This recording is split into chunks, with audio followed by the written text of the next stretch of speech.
Welcome, dear friends, fellow lovers of stories, and curious minds who find joy in peeling back the layers of narrative like one might leaf through a treasured book. I'm so glad you're here. Before we dive in, may I gently remind you, if you find meaning in these reflections, if you sense a kinship in the way we explore cinema, as though it were literature itself, please consider liking and subscribing. It truly helps sustain these conversations, and more than that, it allows us to keep building this little circle of thoughtful voices who believe that film can be as profound as poetry or philosophy. Also, let me note very clearly at the outset, what follows is not intended as a traditional movie review, not a practical guide for whether you should or should not watch a film, but rather an intellectual and theoretical exploration of one particular work, with a literary eye and an open heart. This is for education, for the sharing of insight, and for the sheer joy of analyzing art together. Now, let me begin with a confession. When I first encountered A Quiet Place in 2018, it struck me less as a horror film and more as a kind of meditation, on family, on silence, on the strange ways in which language, or the absence of it, defines who we are. I remember sitting in that dim theater, the air thick with unease, feeling every cough, every shuffle of a neighbor's shoes magnified to unbearable proportions.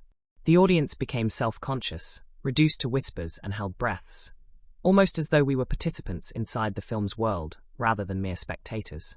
That was the first time I truly grasped what the director was doing. Not simply telling a story of monsters and survival, but engineering an environment where silence itself was the main character. And I too was implicated. That felt deeply personal, like being handed a mirror that revealed not just the story on screen, but my own fragile relationship with sound, with vulnerability, with the spaces between words. The film presents us with a world already broken. There is no long-winded exposition, no conventional backstory. We are dropped into a landscape of emptiness, a rural setting where human life is pared down to its most essential rhythms. The creatures, blind but attuned to the faintest crack of a branch, patrol this world with ruthless efficiency.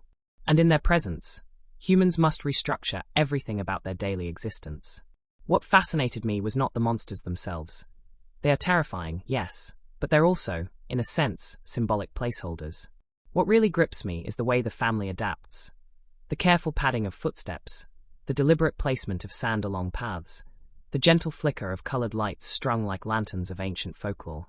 It's a world constructed in whispers, one that forces us to consider the extent to which our own lives are saturated by noise, and how we might live if stripped of that. I find myself thinking back to childhood, to moments when silence in my own home meant far more than words could carry. A quiet room could be heavy with unsaid things, with fear, with anticipation. Or sometimes silence was sanctuary, my mother reading while the house creaked gently around us, or me sitting still while the wind pressed against the windowpane. The film evokes both kinds of quiet. The oppressive, anxious hush that keeps danger at bay, and the tender, protective quiet that binds people together. That duality is why I cannot see it simply as horror. It's closer to allegory. The story, when you strip it to its essentials, follows a family trying to endure under impossible conditions. There is the constant calculation of risk, the delicate strategies of communication, and above all, the emotional undercurrent of love, grief, and sacrifice. One of the most affecting aspects for me is the presence of the daughter, who is deaf. This changes everything. Their family's survival depends not on discovering some hidden military secret or fighting back with guns, but on the very thing that made them different in the first place. Their fluency in sign language, their intimate knowledge of communication without sound. Here, what others might consider a limitation becomes salvation. That's such a beautiful inversion, one that resonates with anyone who has felt that what once seemed like weakness can, under a different light, be strength. There are key moments I hesitate to describe too directly, because even now, years later, I would not want to dull their impact for someone yet to encounter them. But I can say this. The story pivots around acts of sacrifice, choices that reveal the raw nerve of parental love, and the chilling terror of losing what you hold dearest. In particular, there is one devastating scene involving a child, early on, that sets the entire tone of the film. That single moment haunts the family thereafter, and by extension, us as well. It is not simply shock value. It is a scar that ripples through everything else, a reminder that no action, no mistake, is without consequence. From a narrative standpoint, the pacing is masterful. The film teases us with long stretches of hushed domesticity, meals eaten carefully, games played in stillness, only to punctuate that tranquility with sudden, shattering eruptions of violence. Those shifts feel almost like reading a novel that moves between meditative description and sudden, brutal conflict. The structure invites us to reflect in the quiet spaces, then to recoil when that fragile calm is broken. And isn't that much like life itself? The routine punctuated by tragedy, the stillness fractured by an unexpected phone call, an accident, a loss? That rhythm felt familiar to me in a way that was almost uncomfortable. One of the great feats of the film, to my mind, is how little dialogue it requires.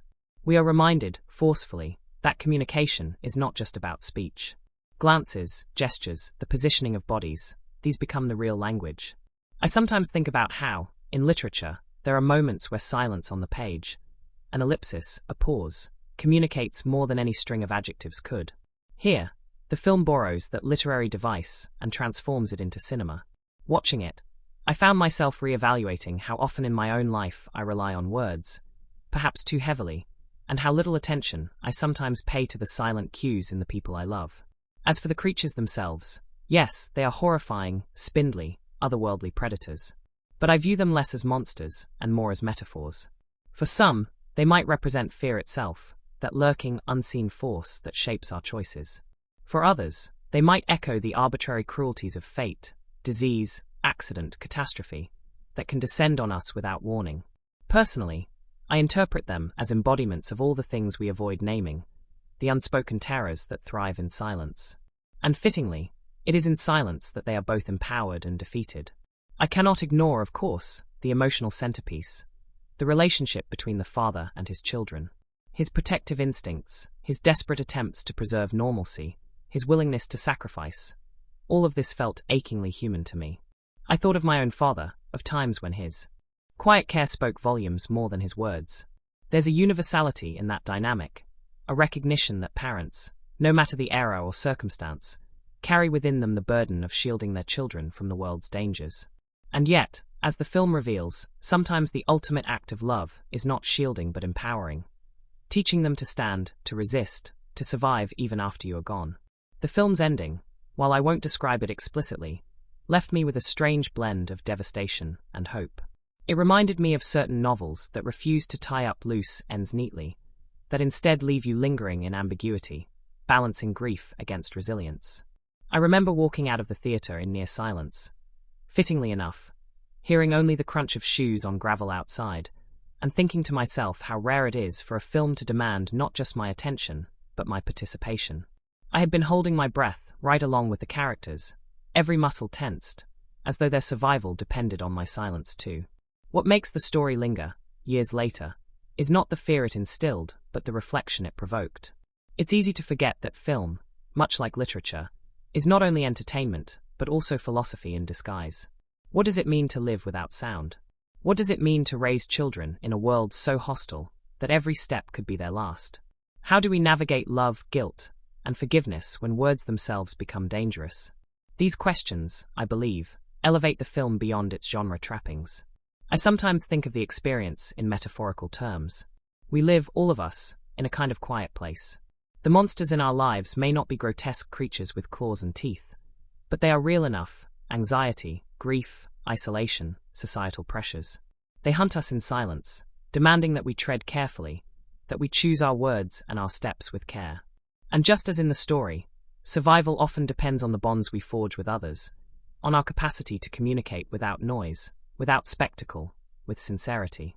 On a personal note, the film made me more conscious of how I occupy space in the world. I found myself listening differently in the weeks after watching it, hearing the subtle rustle of leaves, the faint hum of electricity, the almost imperceptible creak of floorboards beneath my feet. I noticed how often I filled silence with unnecessary chatter, as though afraid of what might surface if quiet were allowed to linger. The film reminded me that silence is not emptiness. It is presence. It is possibility. It is, in its own way, language. And so, to return to where I began, this is not a review in the usual sense. I cannot tell you whether you will like the film or not. That depends on your tolerance for tension, your appetite for allegory, your willingness to sit with discomfort. What I can tell you is that the film is a gift for those who, like us, approach cinema the way we approach novels and poems, with an eye for symbolism, with patience for nuance, and with a heart open to being unsettled. It is a story that trusts its audience to listen, not just to the sounds, but to the absences between them. I hope, in sharing these reflections, I have sparked in you not merely the desire to watch or rewatch, but the desire to think, to feel, to inhabit silence more attentively in your own life. Perhaps, the next time you find yourself in a quiet room, you will recall these images and ask yourself what that quiet contains, what stories it is holding. Thank you for being here with me, for engaging in this exploration, for treating film not as disposable entertainment, but as living literature. If you found value in this conversation, do consider subscribing, so we can continue wandering together through the landscapes of cinema and thought. Until then, I invite you to hold silence a little closer, not as an absence, but as a presence that shapes us, that protects us, that teaches us how to listen. I still remember the first time I watched the opening minutes. There's a strange quiet that descends almost immediately, and not the cinematic quiet we're accustomed to, the kind where orchestral strings are waiting to explode.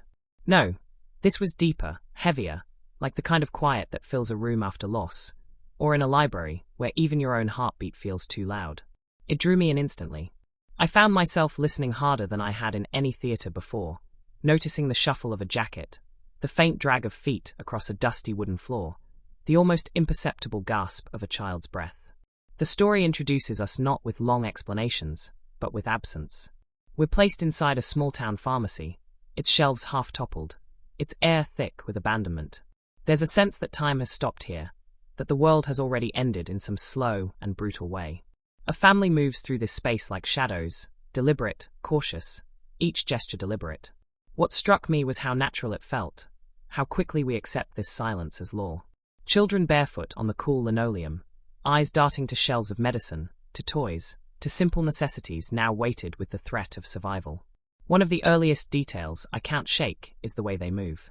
Every step is planned, toes brushing against the floor, as if even the smallest creak might betray them. I found myself thinking of old houses I grew up in, where there were boards you learned not to step on because they squealed.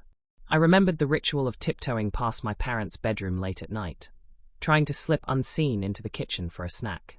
That same awareness of space, of weight, of pressure. Here it's amplified to life and death. The children, too, are part of this tense ballet.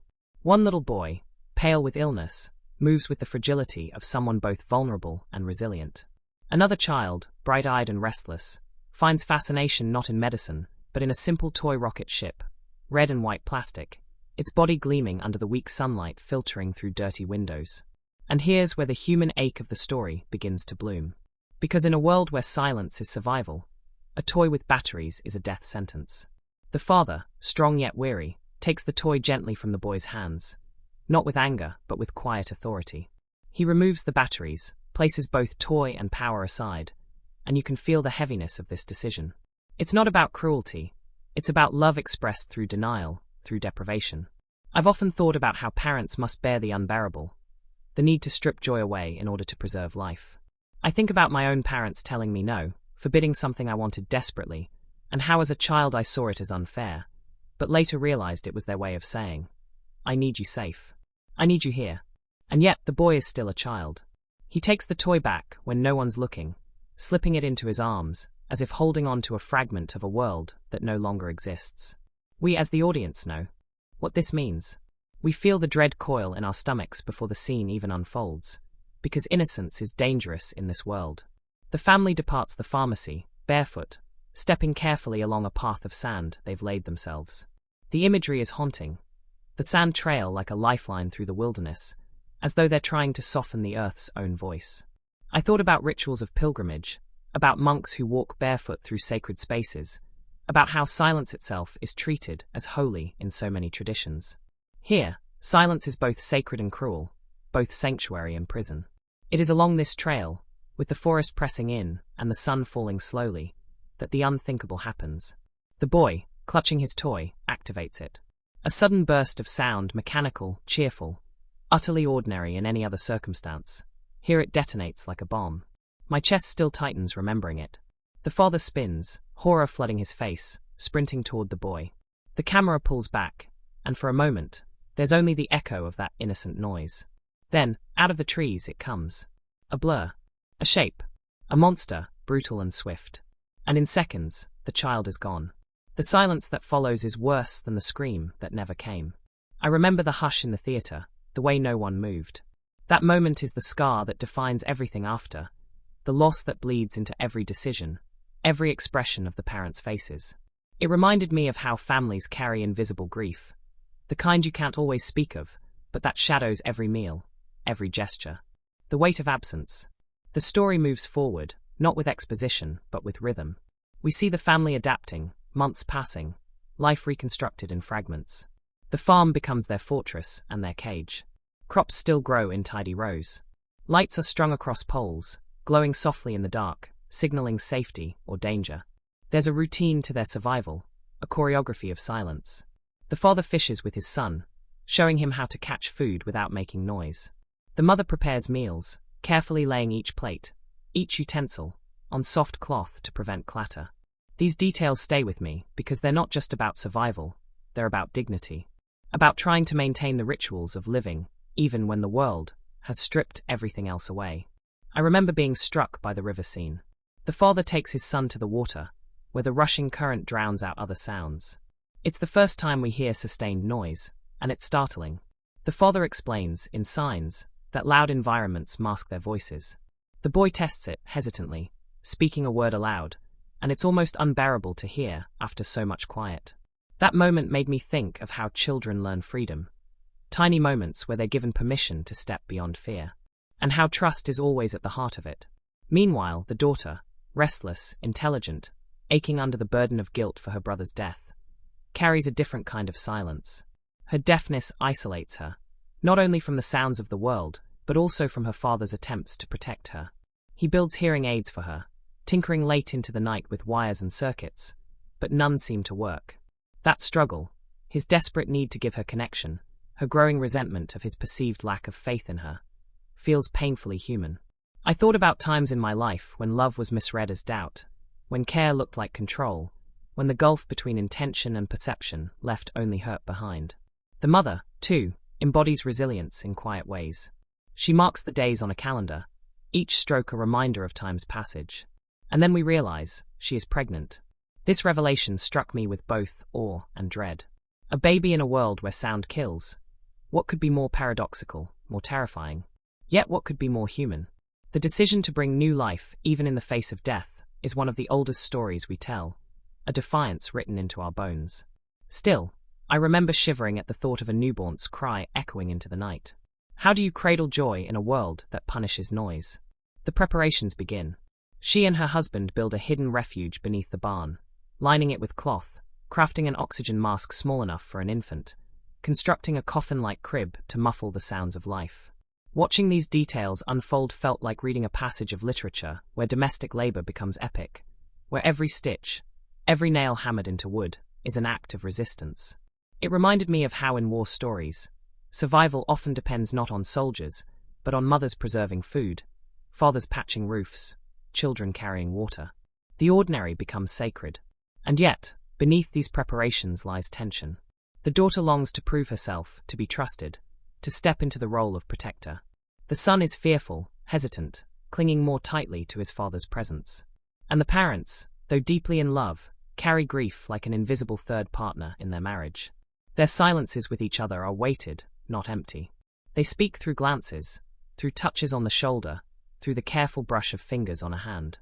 I found myself reflecting on how love endures in silence, how sometimes the absence of words says more than any declaration.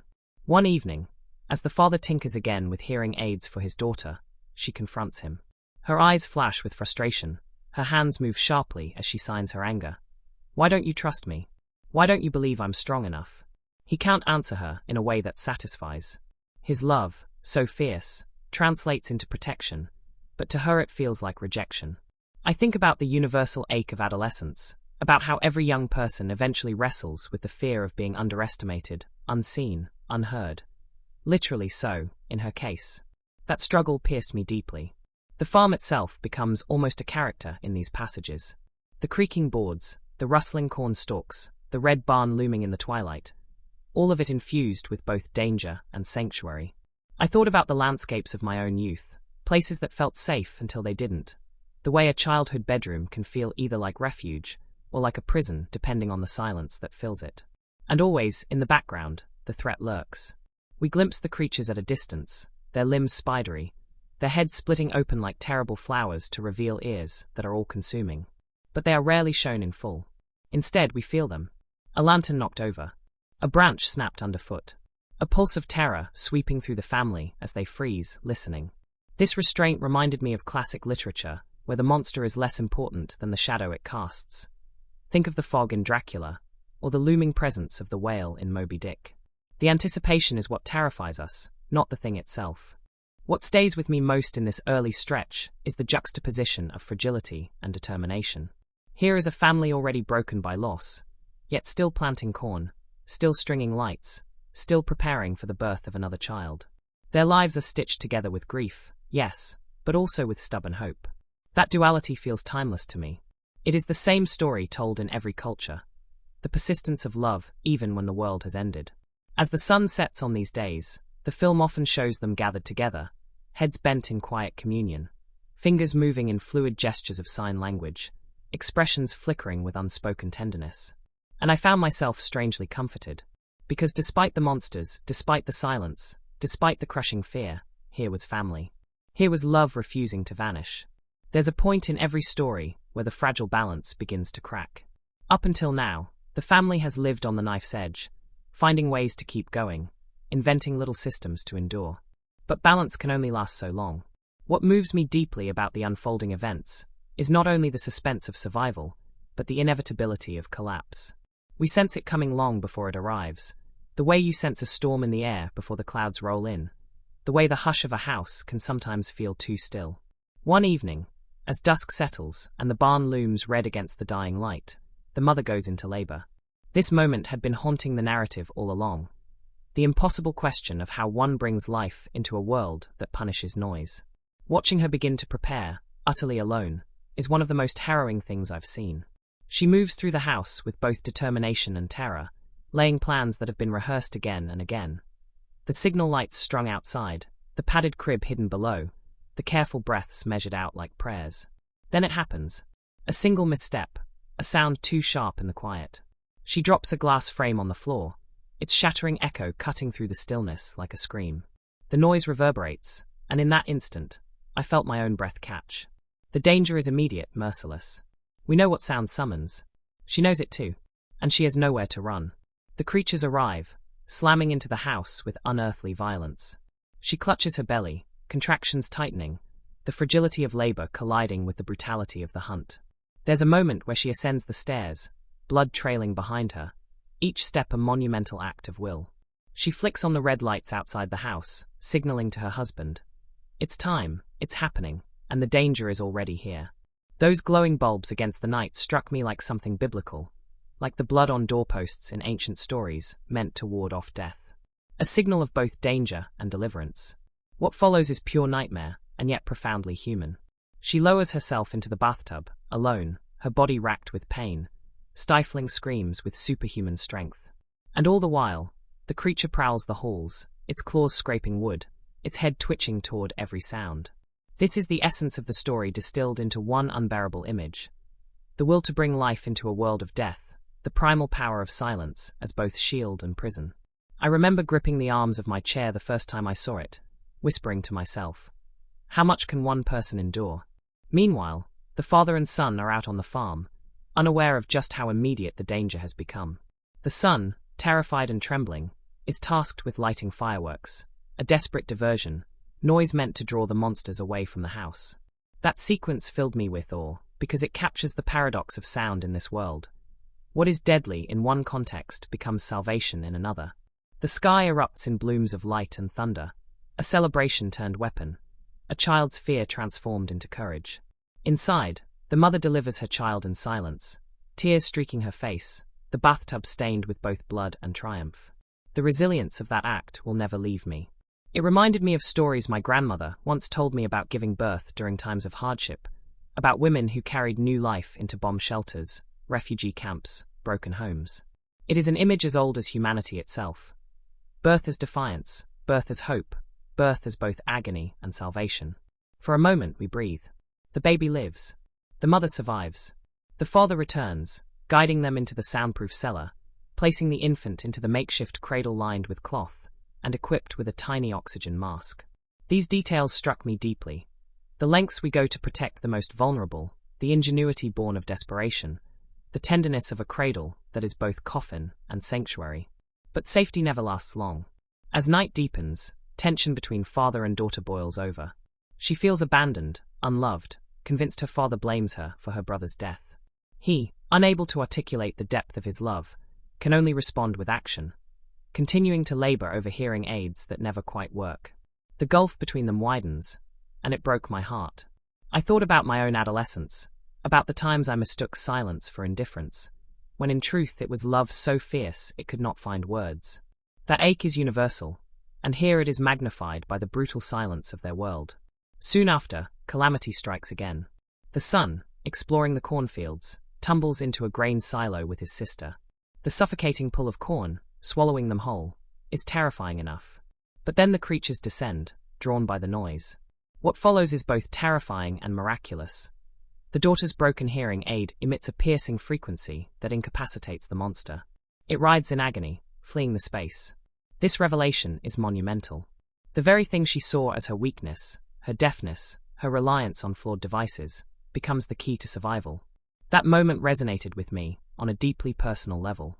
How often have I despised the parts of myself that felt inadequate, only to realize later that they contained unexpected strength. The inversion here is profound.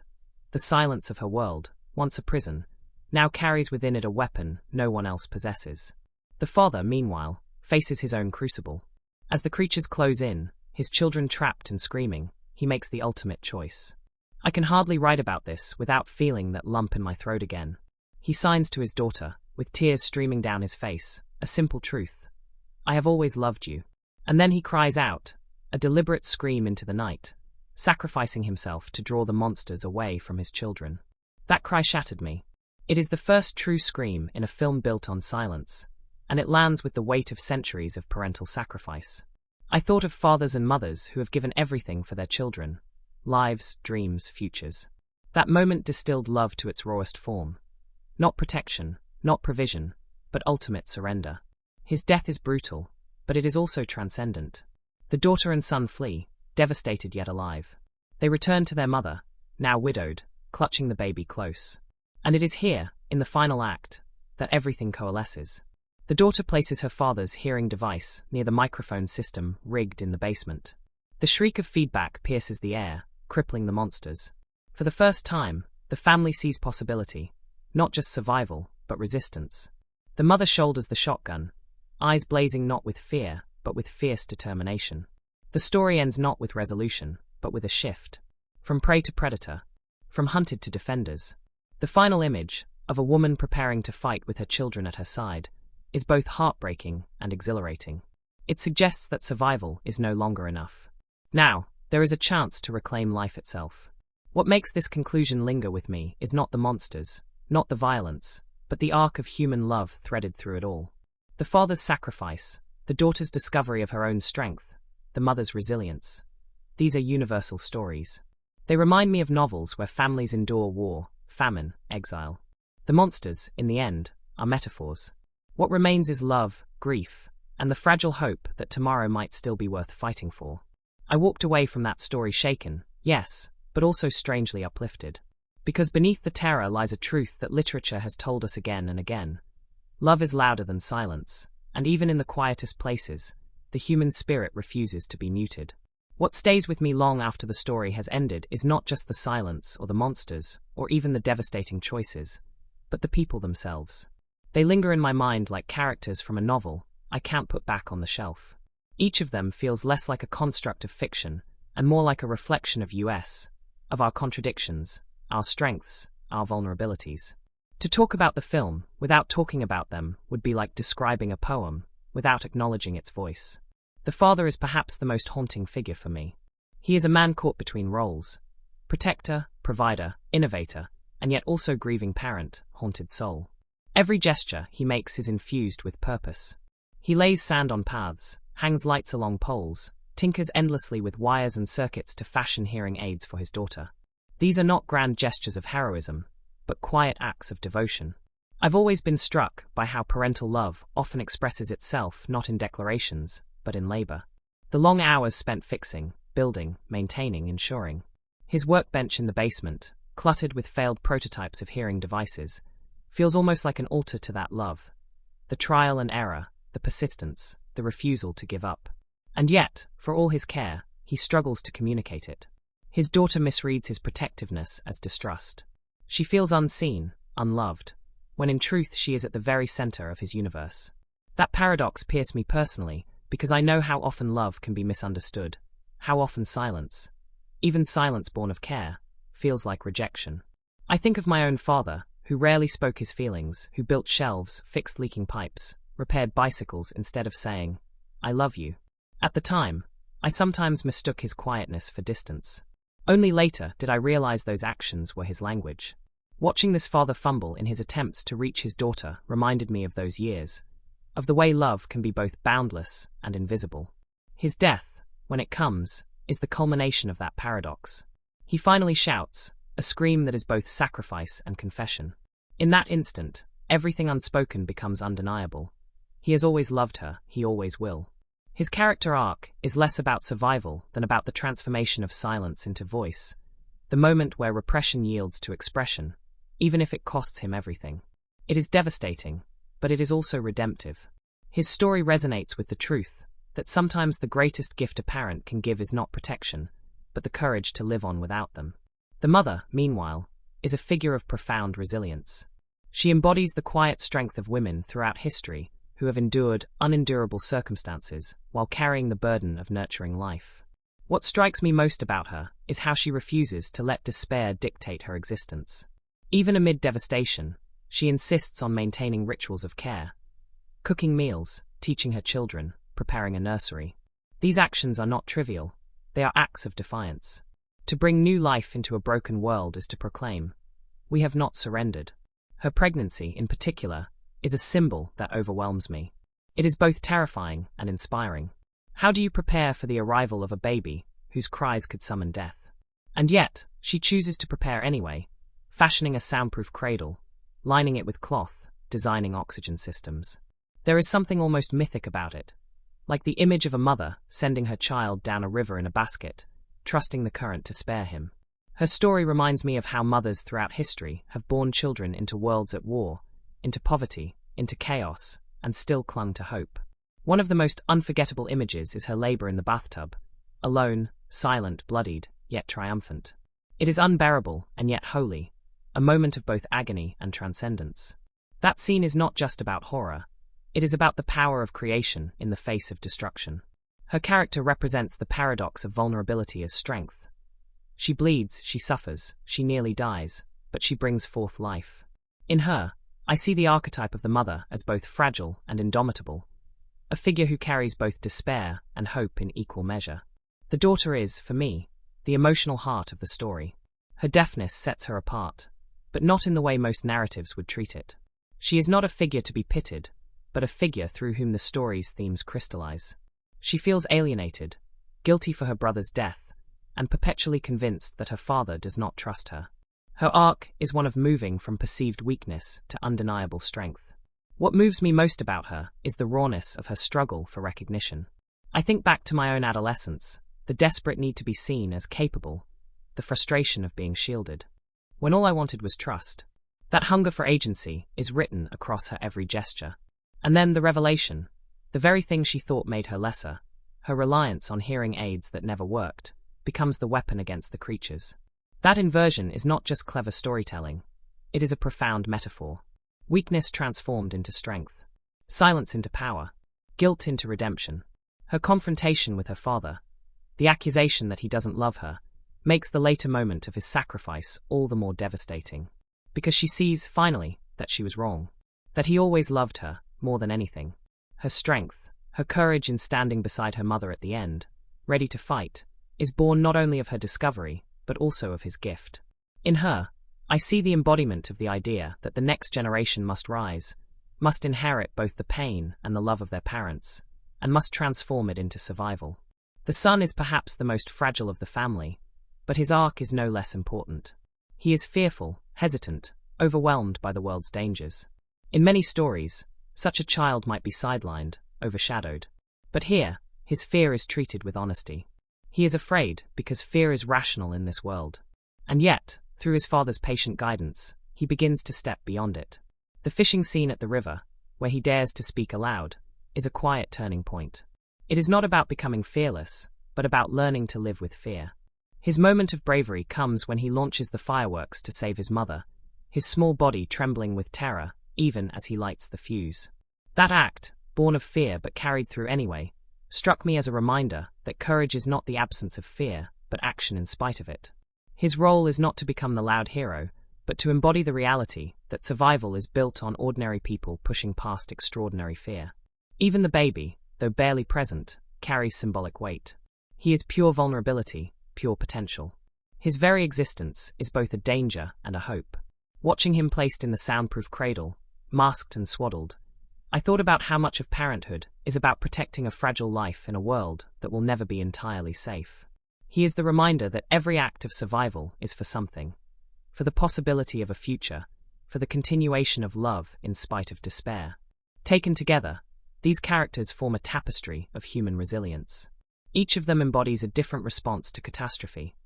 The father's relentless labor, the mother's nurturing defiance, the daughter's struggle for recognition, the son's slow growth through fear, the baby's vulnerable promise. None of them are superheroes. None of them are invulnerable. They are instead painfully human, flawed, grieving, hopeful, afraid. That is why their story resonates so deeply. I find myself thinking of them long after the credits roll, as though they were characters from a beloved novel. They feel archetypal: father as protector, mother as nurturer, daughter as seeker of identity, son as bearer of fear, infant as symbol of future. But they also feel utterly specific, infused with details that make them real. The father's hands blackened with grease from tinkering, the mother's tender way of laying plates on cloth, the daughter's flashing eyes when she signs her frustration, the son's trembling hands clutching fireworks. These details are what make them unforgettable. And in them, I see reflections of us. I see parents who sacrifice quietly, children who long to be trusted, families fractured by loss yet still bound by love. I see the eternal struggle between silence and voice, weakness and strength, despair and hope. That is why they linger, why they matter. Because in their story, we glimpse our own. What fascinates me about this particular film is not only the story told on screen, but also the strange, beautiful, and sometimes unsettling facts surrounding how it was created. The making of it is, in itself, almost like a parallel narrative, full of unexpected twists, hidden struggles, and choices that shaped the haunting atmosphere we remember. When I first learned about some of these details, I realized that behind the silence of the film there was a chorus of human ingenuity, accidents, and strange coincidences that made it what it became. Let me share them with you, not as a list, but as a flowing story of curiosities, each fact another thread in the tapestry of how this film came alive. The silence, which defines everything about the story, was not simply an artistic choice, but a logistical ordeal. Imagine making a film where dialogue is nearly absent, where every sound could betray the illusion. The sound team faced the impossible. How do you create a world where silence is both terrifying and meaningful? They stripped away background noise that usually fills movies, leaving long stretches of near-nothingness. But silence itself cannot simply be recorded, it has to be constructed. They layered faint hums, distant winds, creaks of wood, breaths so subtle they feel accidental. In fact, many of the silent moments are not silent at all, but built from hundreds of carefully arranged sounds, crafted to feel natural yet suffocating. That's the strange paradox. Silence in cinema must be manufactured. Even stranger, the filmmakers relied heavily on sign language, not just for the characters, but for the crew. On set, communication often happened without speaking. Crew members whispered or signed instructions, actors signed casually between takes, and the production slowly took on the aura of the film itself. The silence extended beyond the screen into real life, and many have recalled how unsettling it was to walk onto the set and hear so little. There is something uncanny about an entire film crew, usually noisy with chatter and movement, operating in near quiet. It was as though they were living inside the story they were trying to tell. The monsters, with their grotesque, otherworldly design, were another strange element of the film's making. Early in production, The director himself, John Krasinski, wore a motion capture suit to embody the creatures. That image alone is surreal. The man who plays the protective father also crawling around set in a grey suit with sensors, snarling and lunging as the terrifying predator. Imagine being an actor, staring at your co-star one moment as your husband, and the next as the monster hunting you. This duality gave the actors a strange intimacy with the threat, blurring lines between safety and danger. Krasinski has admitted that it helped him direct more authentically, as he was both inside the fear and orchestrating it. Another fact that astonishes me: the farmhouse, the red barn, the fields of corn, they weren't simply discovered, much of it was built. Production designers planted hundreds of acres of corn months in advance, praying it would grow in time for filming. Think about that. Part of the film depended not on sets or props but on the whims of weather, soil, and harvest. Had the corn failed, vast portions of the movie would have been impossible. The strangeness of relying on agriculture for cinematic storytelling feels almost poetic, as if nature itself became part of the crew.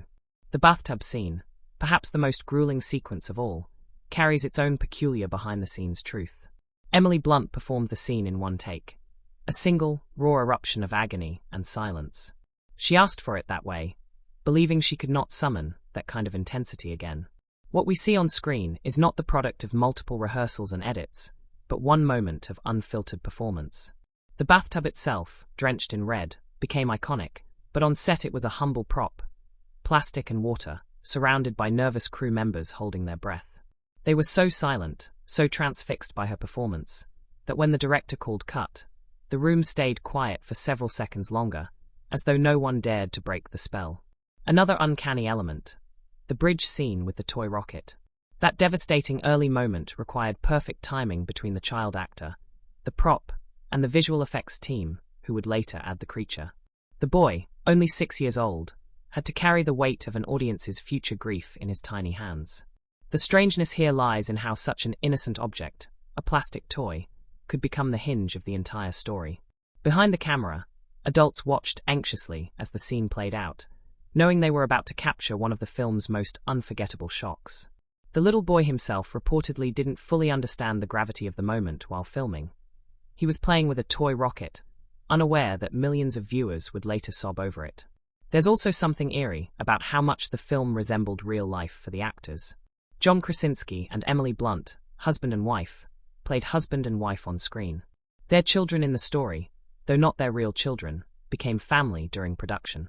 That closeness bleeds into every frame. The grief, the tenderness, the longing looks, they didn't feel like performances, but like lived experiences. The strangeness here is how blurred the line between acting and reality became, how the intimacy of their actual marriage infused the fictional one. Sound itself carried other strange quirks. The clicking noises made by the monsters, for example, were not sourced from animals or machines, but carefully crafted by sound designers layering human-made effects. Many of the scariest sounds come from everyday objects distorted beyond recognition. One sound designer even experimented with fruit, pressing, snapping, tearing produce to mimic the grotesque shifting of the monsters' bodies. To think that a terrifying alien's shriek might have begun with someone crushing a piece of melon in a studio booth is almost absurd. Yet this absurdity became horror. Even more peculiar is how audiences experienced the film. When it first played in theaters, many viewers reported that the silence made them hyper-aware of their own sounds. People were afraid to eat popcorn, terrified that chewing too loudly might disturb the atmosphere. Some theaters described audiences sitting in unusual stillness, united in hush. It was as if the film trained not only its characters, but its viewers to obey the law of silence. I've always thought of this as one of the strangest, most magical phenomena, a movie that changed how people behaved in the theater itself. The choice of setting carries its own trivia. The family's farmhouse, though designed for the movie, echoed Krasinski's own upbringing in a small-town environment. He infused details from his childhood, creating a landscape that felt both familiar and threatening. That blending of memory with fiction is one of those quiet facts that gives the film its authenticity. It's not just a story set anywhere. It's shaped by lived experience, personal recollections transformed into cinematic space. And then there's the oddity of budget. This film was made for relatively little compared to the blockbusters that usually dominate theaters. The monsters, so intricate on screen, were in many early versions placeholders, crude sketches or men in suits. The cast performed as though the horrors were real, even when all they had in front of them was a director in pajamas pretending to be a creature. That leap of imagination, that strange trust in the unseen, feels almost childlike, like playing make-believe with deadly seriousness. Another detail I love: Emily Blunt was initially hesitant to take the role, not because she doubted the script, but because she worried about working so closely with her husband. They feared blending professional and personal lives might complicate both. But once she read the script, she insisted on it, reportedly asking to take the role from another actress Krasinski had considered. That decision shaped the film entirely. Her presence grounded it, gave it an emotional gravity that another actress might not have carried in the same way. The strangeness is that a real-life marriage became the emotional bedrock of a fictional one, blurring art and life in a way few films manage. There are lighter curiosities too. The actors became adept at moving silently during filming. They would walk barefoot on set even when the cameras weren't rolling, unconsciously adopting the habits of their characters. It is strange to imagine seasoned actors tiptoeing across sound stages, shushing each other, embodying the quiet not only for the camera, but for themselves. The immersive nature of the project seeped into daily life. Even stranger, some of the scarier shots of the monsters weren't planned. Visual effects artists discovered unsettling designs by accident, when distortions in the rendering software produced bizarre mutations. Instead of discarding them, the team embraced the accidents, weaving them into the creature's final look. The result is that some of the terror we see on screen was born not from intention, but from technological misfires, mistakes that became unforgettable.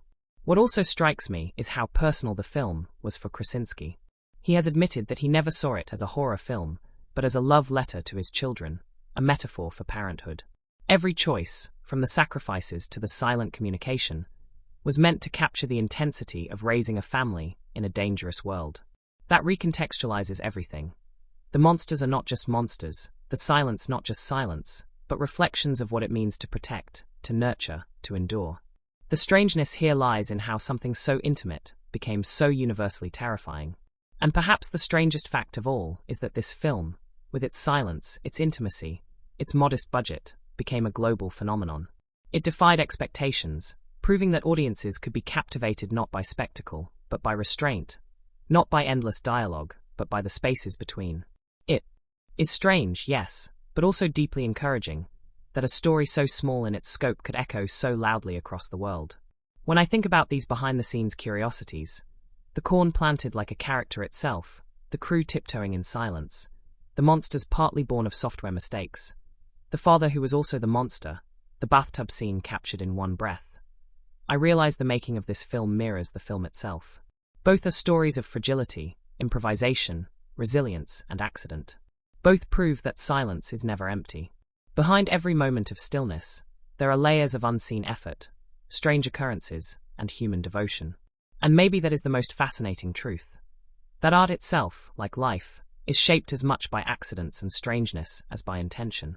The beauty lies in how those accidents are woven together, until what began as strange becomes unforgettable. There's a particular kind of conversation I love having with close friends late at night, the kind that wanders from one topic to another until suddenly you're knee-deep in a discussion about life, love, fear, and everything in between, all sparked by a single film. That's the spirit I'd like to bring here, as though we're sitting together after watching something unforgettable, pulling apart its details not to prove anything, but to feel more deeply what it gave us. What lingers with me is not only the story itself, but the way certain events echo inside me, making me question the fragility of family, the cruelty of loss, and the strength it takes simply to survive. Each event in the narrative becomes more than just a moment on screen. It becomes a mirror, reflecting fears I'd rather keep hidden, but also truths I need to face. One of the earliest events that takes hold of me is that devastating scene on the bridge, the moment when a child's innocent curiosity with a toy rocket ends in catastrophe. From a critical perspective, this event functions like a thesis statement for the entire film. It's not only about the death of a young boy, but the unrelenting reminder that in this world, the smallest slip is fatal. When I think about it, I feel a knot in my stomach because the moment doesn't rely on gore or spectacle. Instead, it leans on silence, timing, and inevitability. It is the embodiment of fragility. The child wants what all children want, to play, to explore, to dream of rockets. But in this world, even dreaming out loud has consequences. For me, that's what makes it so haunting. It forces us to confront how easily love and protection can fail, despite our best efforts. I can't help but think of moments in my own life where I've tried desperately to shield those I care about from harm, only to realize I have no real control. That loss on the bridge isn't just theirs. It becomes ours too.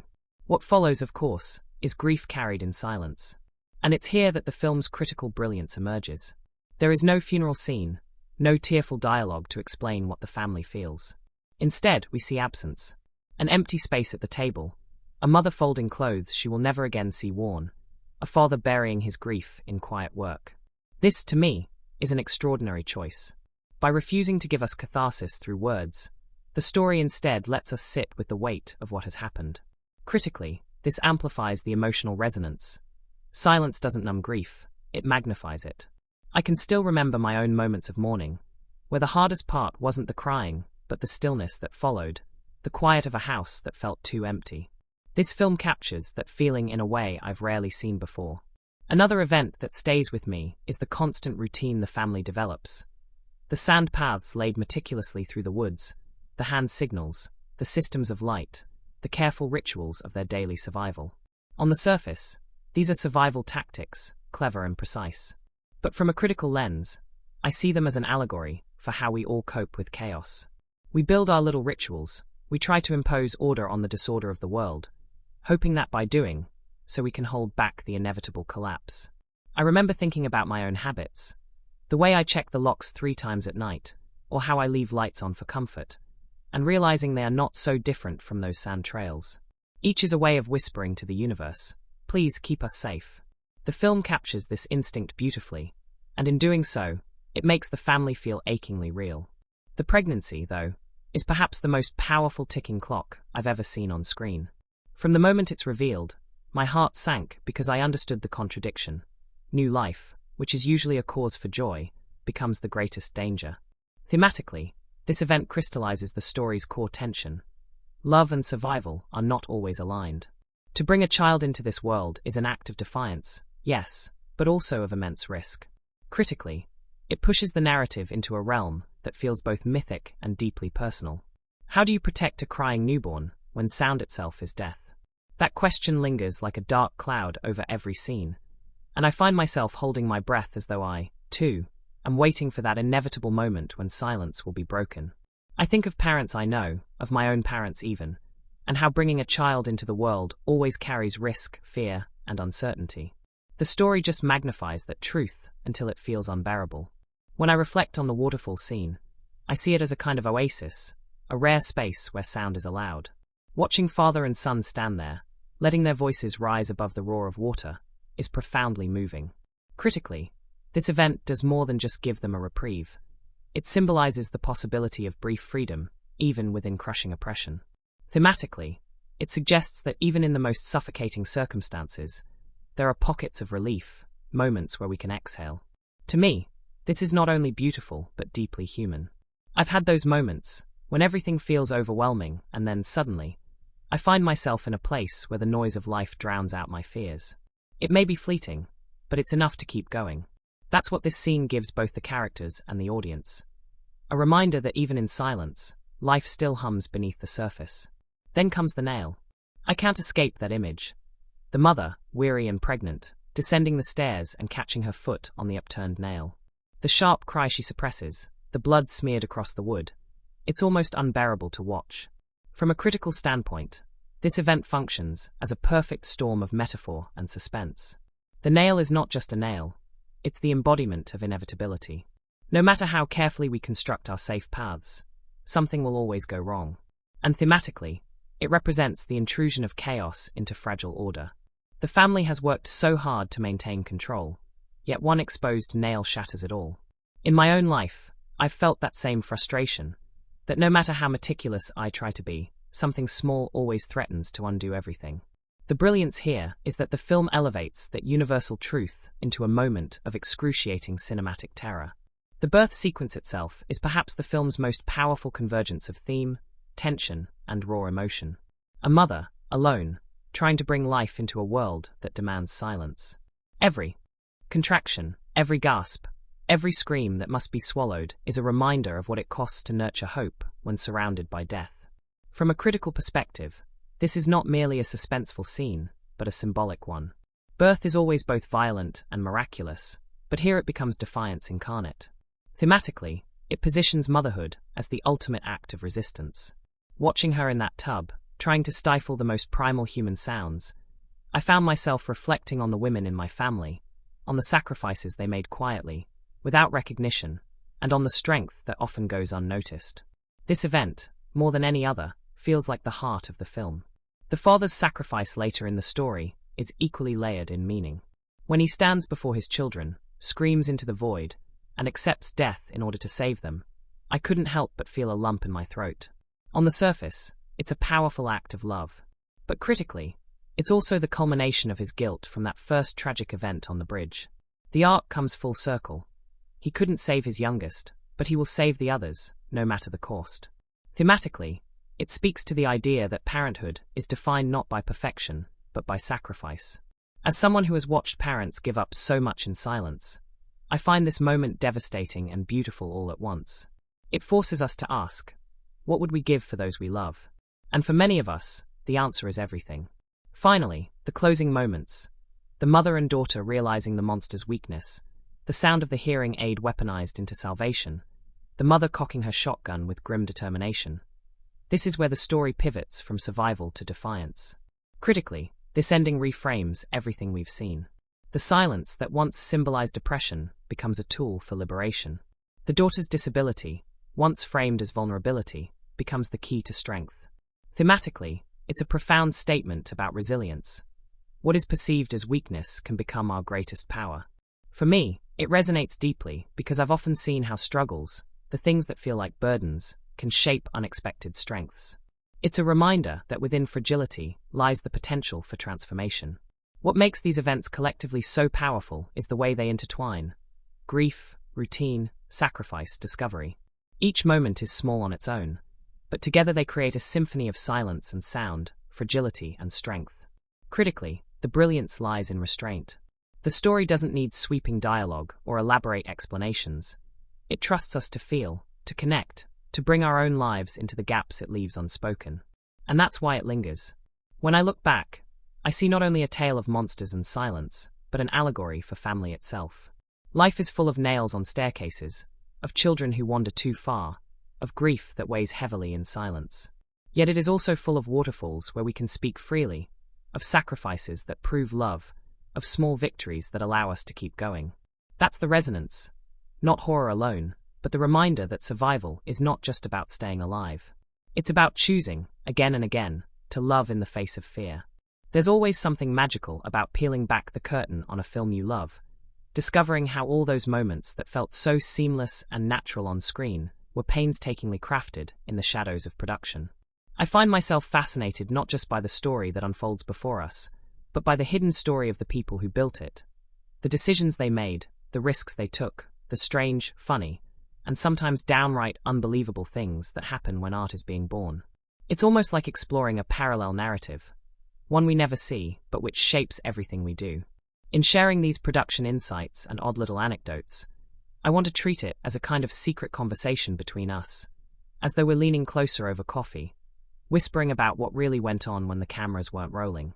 What strikes me first is the extraordinary challenge of telling a story where silence is everything.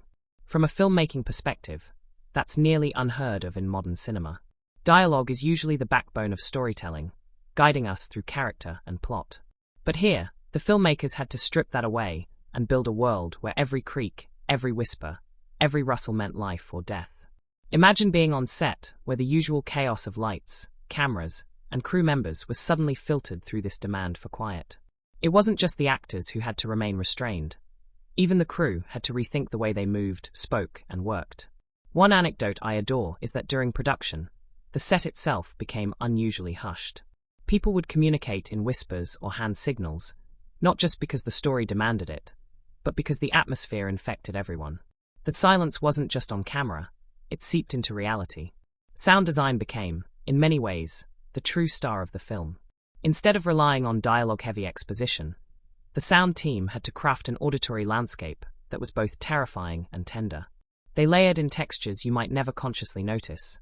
The way wind moves through cornstalks, the crunch of sand under careful feet, the subtle groan of old wood. Each sound became heightened, a character in its own right. One particularly fascinating detail is the use of sand trails. While they were visually striking, they also served a sound purpose.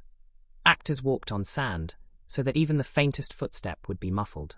To me, that says so much about the care taken in production. Nothing was accidental. Every choice had both practical and symbolic meaning.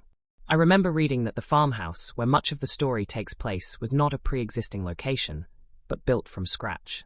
This decision came from necessity. They needed a place they could control completely, especially since the script required so many delicate sound and lighting setups. The barn, the silos, the creaky staircases, all of it was fabricated specifically for the film. Think about that for a moment.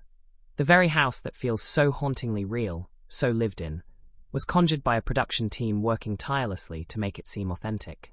It's like watching someone conjure an entire family history out of wood and nails. And there's a poetic irony there, too. The film is about survival, about people constructing fragile safety out of chaos, and here the filmmakers themselves were constructing a fragile little world in the middle of nowhere, hoping it would hold together. Perhaps one of the most unusual facts lies in the choice of director. He was not, at that time, known for horror at all. In fact, his career had largely been rooted in comedy and television. That leap into something so tonally different might have seemed improbable. Yet that fresh perspective is precisely what gave the story its heart. Rather than approaching it as a typical horror project, he thought of it as a family drama that happened to be set in a horrifying world. That mindset shaped every creative decision, infusing the production with a warmth and humanity that might otherwise have been lost. Filming outdoors brought its own set of peculiar challenges.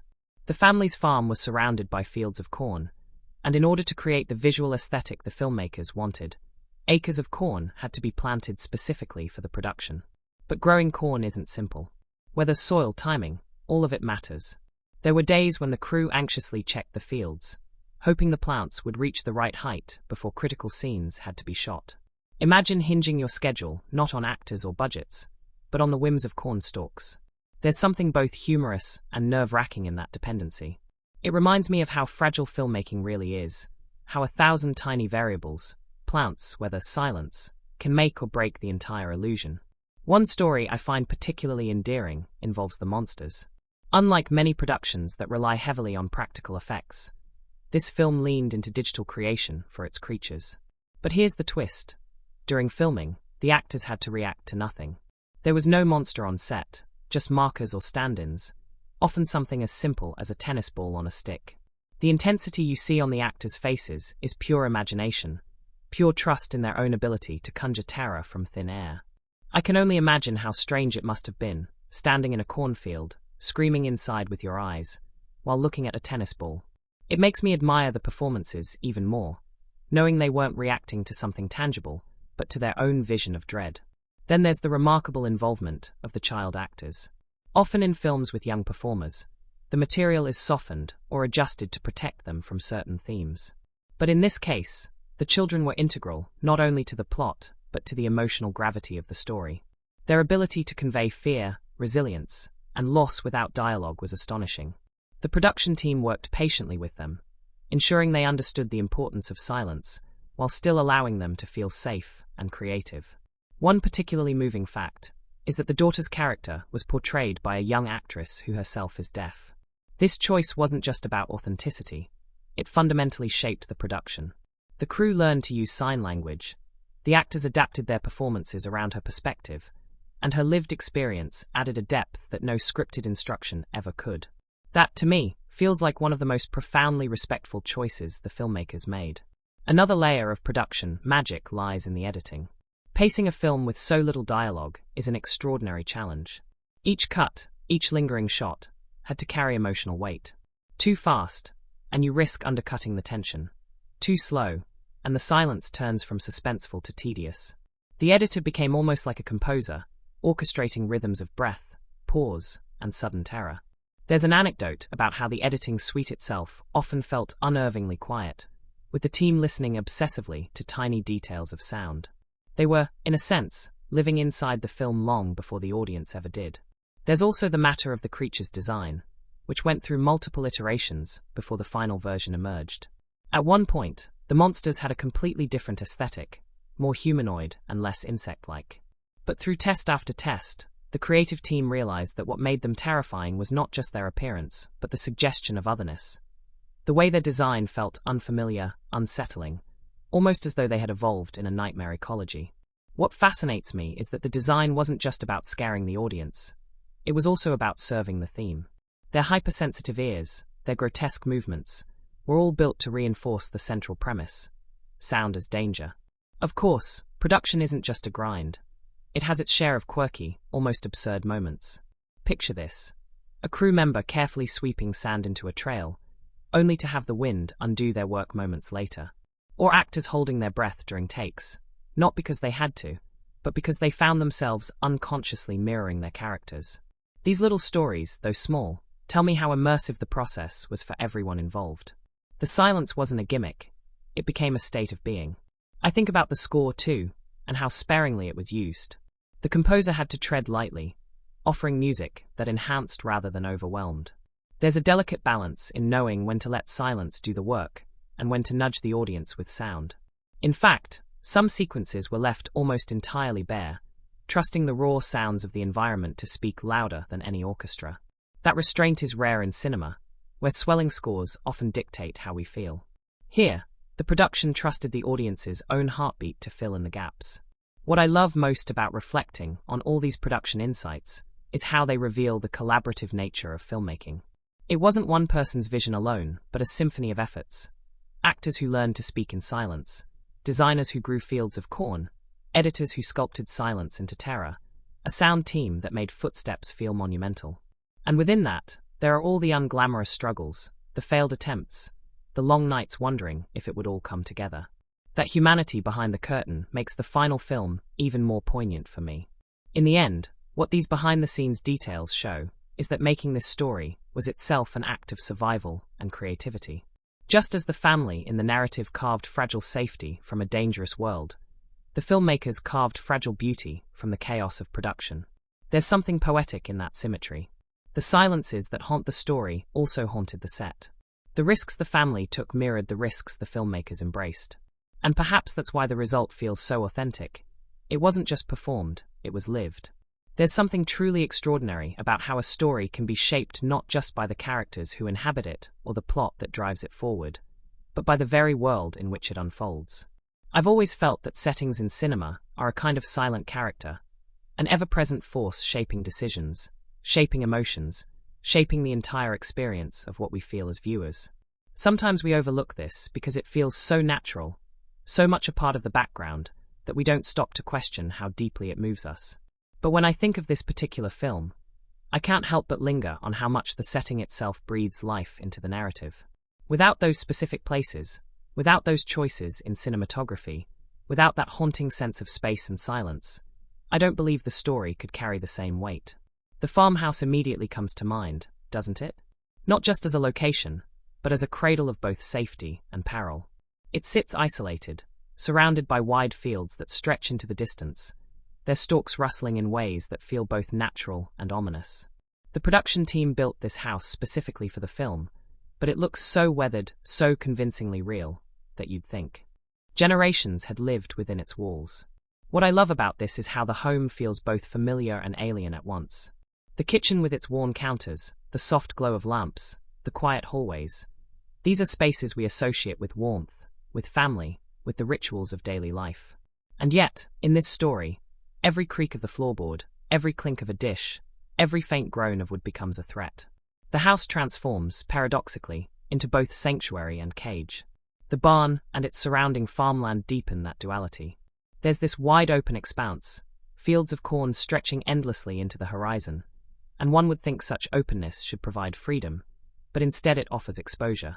The vastness makes you realize how fragile the characters are, how small they appear against the backdrop of nature and silence. The barn itself, with its loft, its scattered tools, its shadows, becomes almost a microcosm of survival. There's a stillness to it, a sense that everything inside is balanced precariously on the edge of danger.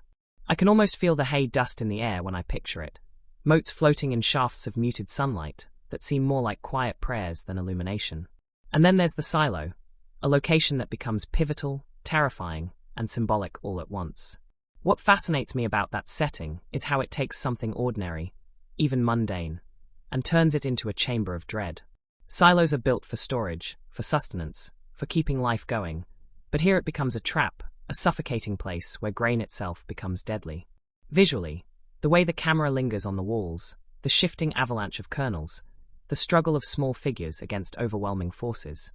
It's like a metaphor for the story itself. Life's necessities become life's dangers. Safety transforms into peril. What enhances these settings even further is the film's use of light and shadow. Cinematography here doesn't just record the story, it sculpts it. Think of the way natural light spills across wooden floors, soft and golden, contrasted with the deep, impenetrable blackness of night. The cinematographer often frames scenes with wide shots that emphasize the family's isolation. In those moments, the landscape doesn't just surround them, it swallows them. Yet when danger draws near, the camera tightens, moving into close-ups that capture trembling hands, fearful eyes, or the delicate silence of lips sealed shut. This dance between wide and close, between expansive emptiness and intimate terror, mirrors the rhythm of survival. The choice to shoot so much in natural light adds to the realism and the vulnerability. There's no artificial glow masking the fragility of the world, just the pale shine of moonlight, the flicker of lanterns, the warmth of firelight. Every scene feels anchored in reality, even as the circumstances stretch toward nightmare. And then, when flashes of unnatural light appear, like the red warning lamps strung across the farm, they feel monumental. That splash of crimson against the soft darkness doesn't just warn the characters. It jolts us awake, searing into memory like a wound. I think one of the most powerful choices in visual storytelling here is the use of framing to emphasize silence. There are long stretches where nothing happens, in the conventional sense, and yet everything is happening in the stillness. The cinematography invites us to notice the smallest movements. A finger brushing against a wall, dust shifting in the air, a face frozen in fear. The lack of noise compels us to see more. It's almost as though the film is whispering, "Look closer, notice what's usually invisible." I've often thought about how the camera uses perspective to heighten tension. There are moments where it lingers over an empty hallway or a field at dusk, creating the dreadful suspicion that something lurks unseen. This manipulation of negative space is masterful. By showing us what seems empty, the filmmakers trick our minds into filling it with threat. We lean in, holding our breath, waiting for the inevitable movement. It's not always about what is revealed, but about what might be hidden, what the silence conceals. The sound design, of course, is inseparable from the setting, because in this world the environment is alive with potential noise. The crunch of leaves, the ripple of water, the groan of a wooden step, all amplified, all dangerous. Cinematography collaborates with sound to make us hyper-aware of these ordinary details. A character walking barefoot across a path of sand becomes not just an image, but an entire sensory experience. We imagine the grit beneath toes, the coolness of damp earth, the almost imperceptible sound of a softened step. The setting doesn't just contain the story, it demands we feel it. The river sequence has always stayed with me, partly because of the contrast it provides. Up until then, silence is absolute law, but here, near the rushing water, there's this reprieve. The roar of the river offers a rare sanctuary where voices can rise without summoning destruction. Cinematically, it's brilliant. The rush of water fills the soundtrack. The camera lingers on the father and son's faces as they share words they couldn't dare elsewhere. That one setting, the river, becomes a place of liberation, a momentary escape from fear. And yet, the irony is heartbreaking. Sound becomes both salvation and curse. Another small but profound setting is the basement. Dark, enclosed, cluttered with makeshift survival tools, it's the heart of both protection and vulnerability. The candlelight flickers on stone walls, shadows stretch across faces, and in the claustrophobic tightness, every breath feels magnified. The cinematography here often uses low angles, emphasizing the weight of what presses down on the family, both literally, in the ceilings and walls, and figuratively, in the burden of their silence. The basement holds secrets, strategies, desperate plans. It is both womb and tomb, holding the possibility of life and the inevitability of danger. What I find especially striking is how the film uses its rural, almost pastoral setting to subvert expectations. Farms, cornfields, rivers. These are images we often associate with peace, with Americana, with nostalgia for simpler times. But here, those same images are twisted into sources of dread. A cornfield is no longer a place of children's games. It's a labyrinth of rustling traps. A farmhouse is no longer a safe hearth. It's a fragile refuge balanced on silence. The setting becomes a reminder of how quickly the familiar can become terrifying when the rules of survival change. The cinematography reinforces this through color palette.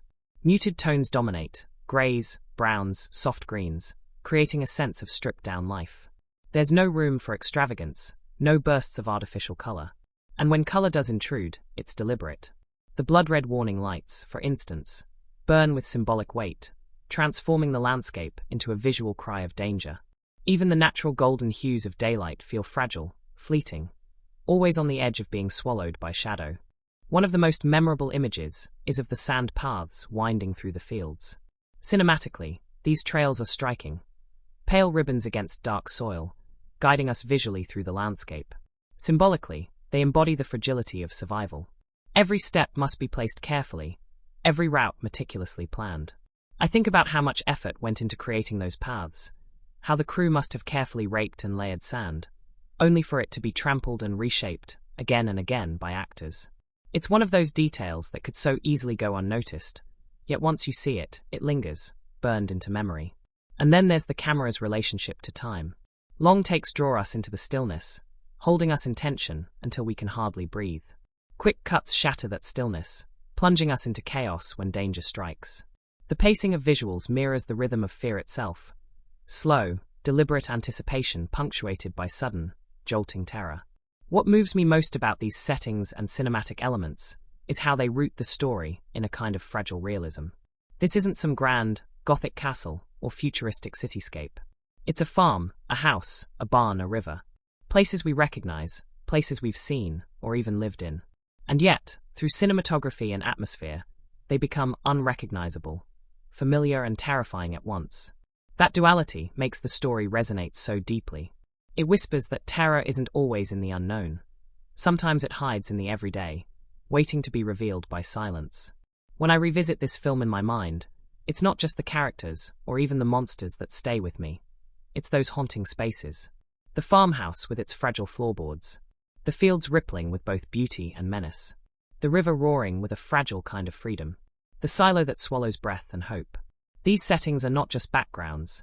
They are emotional landscapes, sculpting the story in ways as profound as any line of dialogue.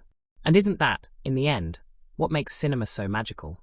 That the world itself, the walls, the fields, the silence, can speak to us, hold us, terrify us, comfort us? I sometimes think the greatest trick this film pulls is making us afraid of things we thought were safe. A kitchen, a cornfield, the sound of our own steps. That alchemy of setting and cinematography transforms ordinary life into extraordinary terror. And once you've seen it, you can't quite look at those places the same way again. There's a kind of magic that happens when we talk about the world behind the story, when we step away from what unspools on the screen and wander into the hidden corridors of its making. For me, this is where a film comes alive in new ways. Not just through the plot or the characters or the haunting silence that defines the experience, but through the sweat, the laughter, the struggles, and the little moments that shaped its creation. When I think of this film, I find myself marveling not only at the story it tells, but also at the strange alchemy of production. The way a team of human beings, with all their quirks and imperfections, gathered in fields, barns, and makeshift sets to craft something that feels seamless, delicate, and unbearably tense. What always strikes me first is how small the production truly was. It wasn't a grand Hollywood spectacle with armies of crew members and vast sound stages.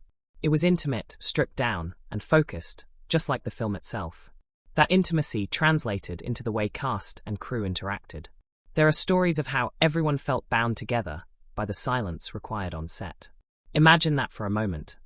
A film where dialogue is so rare that whole days could pass with barely a word spoken during takes. The silence wasn't only on screen. It became part of the atmosphere behind the camera too. Crew members developed hand signals, little gestures, and a shared understanding of quiet that mirrored the world they were trying to create. That kind of discipline is rare in filmmaking, where sets are usually buzzing with noise, chatter, and shouted directions. Here, everything slowed, softened. Of course, this silence created its own challenges. Think of how unnatural it must have felt for sound operators, whose job it normally is to capture dialogue, to instead focus on amplifying every tiny noise. The crunch of a leaf, the scrape of a nail, the rustle of fabric. Behind the scenes, they had to invent ways to exaggerate these ordinary sounds without making them feel artificial. One crew member described how even the quietest props, bags of sand, bowls of food, wooden toys, were handled with almost reverence, as though each object carried the weight of survival. I love imagining that, a boom operator leaning in, headphones on, listening not for lines but for silence, catching the fragile music of everyday life. Then there's the fact that this wasn't just a director guiding a cast. It was a husband and wife, John Krasinski and Emily Blunt, bringing their real-life relationship into the heart of the film. That dynamic changed everything. Behind the camera, Krasinski wasn't just giving technical notes. He was shaping a world that his partner would inhabit in front of him. And Blunt wasn't just playing a role. She was channeling emotions that were tied, in some way, to her own family, her own fears, her own hopes. There are stories about how they would finish a scene, step aside, and quietly exchange a look that only they could understand. Sometimes it wasn't even words, just a nod or a touch that said, "Yes, that felt real, that mattered." The birth scene, for example, the one that leaves audiences holding their breath in dread, was particularly intense to film. Behind the scenes, the crew prepared it with meticulous care, aware that Blunt was not only acting, but also pushing her body to its limits in portraying such raw pain and terror. The sound team worked endlessly to make the silence oppressive, punctuated only by the smallest, most human noises. What's fascinating is how much trust was needed, not just between Blunt and her director husband, but between her and the entire crew. She had to rely on them to create a safe environment where she could let go so fully, knowing that the camera would capture something intimate and harrowing without losing its honesty. Some crew members later admitted they had to look away during the takes, so real did her fear and anguish seem. And yet, amidst that seriousness, there were lighter moments too. The monsters, which loomed so large in the story, were not always so terrifying on set. Often, the actors were reacting to crew members in motion capture suits, grey, skin-tight, dotted with tracking points. Imagine trying to summon gut-wrenching fear, while a man in what looks like a scuba outfit looms toward you. Krasinski himself donned the motion capture suit for many of the monster scenes, meaning his cast, his wife included, sometimes had to scream, cower, or flee from him in this slightly ridiculous getup. There are anecdotes of how they would break into laughter after a take, unable to hold the tension once the cameras stopped rolling. That blend of fear and humor is such a perfect reminder of what filmmaking really is. A strange dance between make-believe and raw emotion. One of the greatest challenges was the farm setting itself. The production couldn't simply rent a house and adapt it. They had to build one. The farmhouse was constructed on location, designed to look as though it had been there for decades, complete with wear, tear, and lived-in imperfections. The barn was also adapted and dressed to feel authentic, but it came with its own problems: dust, hay, and shifting light. Shooting in natural light meant the crew had limited windows each day, waiting for just the right golden tones of dusk or the pale glow of dawn. The cinematographer often described those moments as battles against the clock, with cast and crew rushing to capture the delicate mood before the sun slipped too far or clouds swallowed the sky. And then there was the silo sequence. Behind the scenes, that was a logistical nightmare. How do you safely create the illusion of people drowning in grain? In reality, grain acts almost like quicksand. It can suffocate in seconds. So the production team built a controlled set, carefully engineering the grain, so that it looked real but didn't endanger the actors. Foam pellets, ground-up cork, and other materials were tested to mimic the shifting, suffocating flow of kernels. Even so, the actors had to navigate that set with care, because even pretend suffocation feels terrifying when you're submerged, gasping for air. Stories from the set recall how crew members stood by with equipment, ready to pull them free if anything went wrong. Every angle, every shot, was carefully calculated to balance realism with safety. Another hidden challenge was the silence itself. Movies aren't really silent. Even quiet films rely on soundtracks, ambient noise, dialogue, music. But here, silence became a character, and silence is fragile. On set, every unwanted noise, a car passing in the distance, a plane overhead, even the hum of equipment, could ruin a take.